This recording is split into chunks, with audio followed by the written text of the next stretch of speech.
like, I don't think we're currently doomed.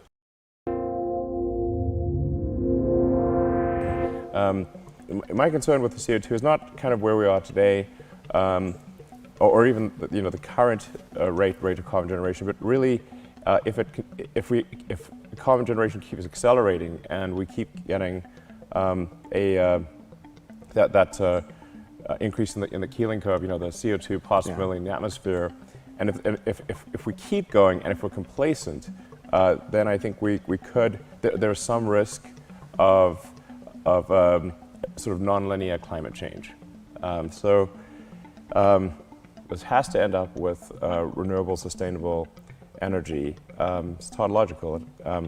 It's really just a question of, do we try to get there sooner or later?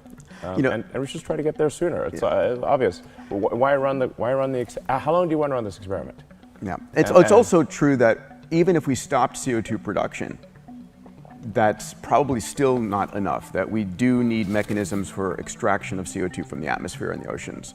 I think if we stopped CO2 production today, which obviously we could not do without civilization coming to a grinding halt, and mass starvation and all sorts of terrible things happening. So we could not stop CO2 generation today, but I think at the sort of 400, possibly even 500 ppm level, I think it's probably okay. But if as the world industrializes and we're sort of at 8 billion people, get to 9 billion people, have a lot more industrial output per person, you could see at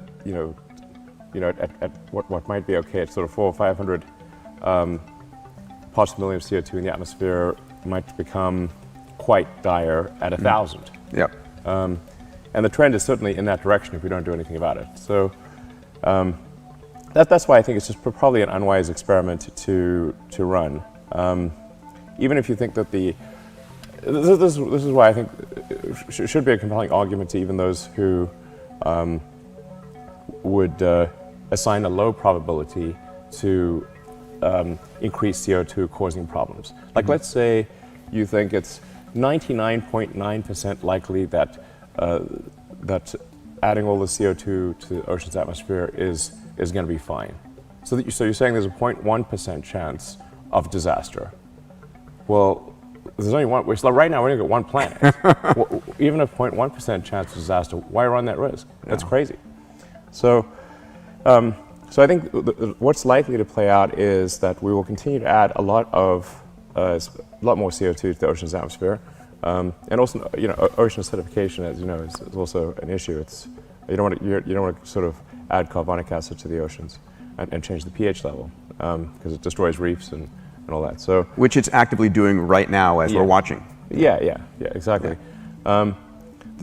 Yes.